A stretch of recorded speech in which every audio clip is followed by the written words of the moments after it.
been to Mississippi before? Oh, many times. Yeah. Many times. What do I you? stayed here for a good summer actually in Jackson. Let's say maybe '03. No, must have been no. So let's say like 2000, 1999, 2000. Wow. Spent the summer here. I have a very, very good friend who has a home over here. That's awesome. Yeah, I've been in the areas a bunch too. So Were you held at gunpoint? no. All right, what is your take on the crackdown in Iran? Well, I think that the uprising and the revolution that's sort of behind it is far from over. I mean, I think that although the numbers have diminished on the ground as a result of the brutality of the crackdown on the protesters, that the same sentiments that led to the uprising in the first place have probably even grown. And in fact, part of the consequences of the crackdown is that even those people who may not have joined the protests earlier or who may have disagreed with it, after seeing the videos that everybody else has seen, that they are now even much more likely to be against Ahmadinejad and against the Revolutionary Guard, even if they're not really going out onto the streets to protest. So I think that this is far from over in many ways. And I don't think that they have the same philosophy at all. In many ways, they are exact opposites, not just in their view of domestic policy, but also with regard to foreign policy. I think that people who say those kinds of things probably mean that they have the same view with regard to Iran's nuclear program.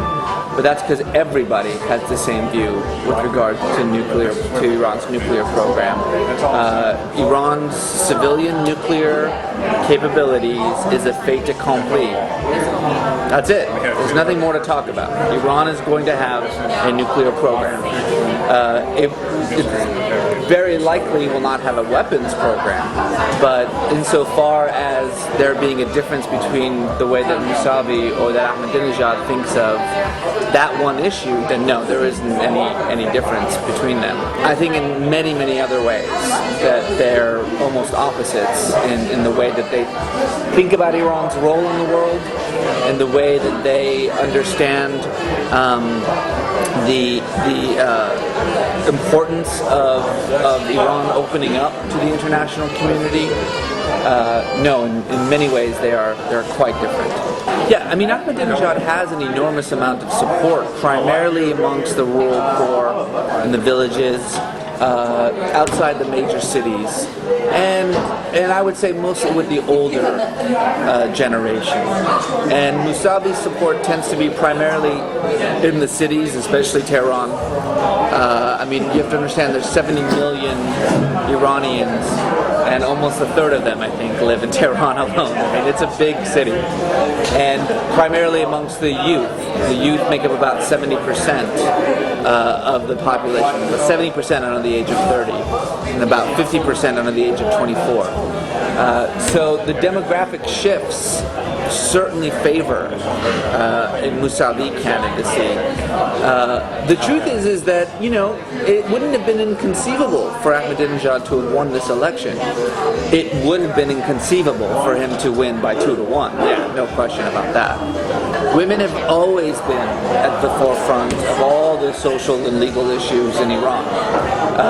The thing that people don't understand is that the female education levels and participation levels in civil society in Iran during the Islamic Republic, under the mullahs, is actually far, far higher than it was under, the secular leadership of the Shah.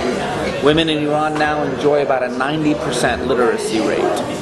And about 60% of all college degrees go to women. And it by far has the most dynamic women's rights movement in the entire Muslim world, not just in the Middle East. So it's not unusual, it may be for some, to see women out on the streets, but for Iranians or people who observe Iran, this is pretty standard for us. It's totally normal to see women at the forefront. To be perfectly honest, this is sort of the result of a miscalculation on the part of the mullahs. During the Iran-Iraq War in the 1980s, so this was 6 months after the revolution, basically, because all the men were out in the front lines, the Islamic Republic really encouraged women to go to school, get degrees, get educations, get into the workforce.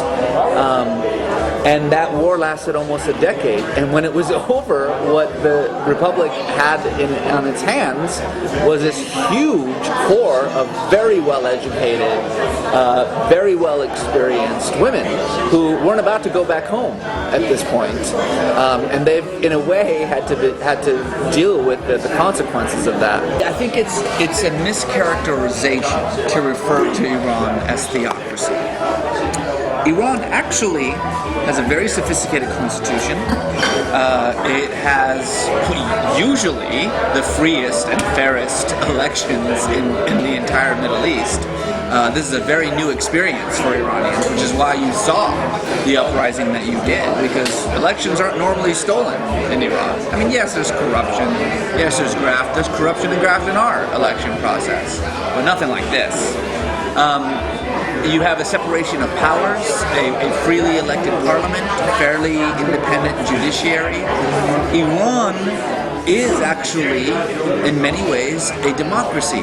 It's just a really bad one. What we have in Iran is an authoritarian state. Maybe even at this point a police state, but not a theocratic state. In fact, the current crisis right now is not about, the secularists versus the mullahs, or, the kids versus the theocrats.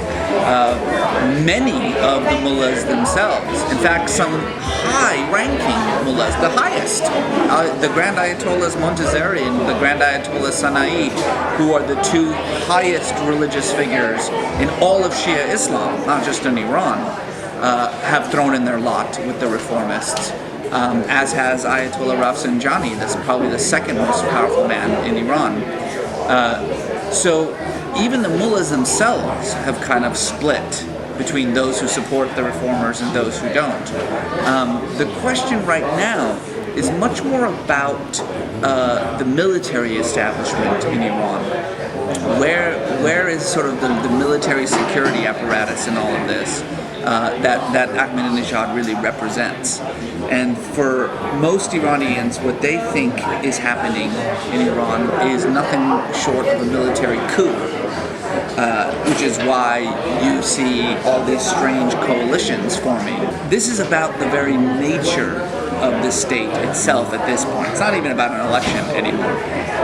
So in that regard, what I find really fascinating is that even under the extreme limitations that have been placed on Iranians, they have nevertheless still managed to pour out onto the streets and make themselves heard. Had somebody yesterday in New Orleans say, "Didn't we have an election stolen in 2000? What did we do?" And he's right. I mean, there is this sort of idea that when you have the kinds of freedoms that we have here in the United States, it tends to, well, let's just say it softens you up a little bit. So maybe that's what we can learn from Iran, is that let's not take our freedoms for granted.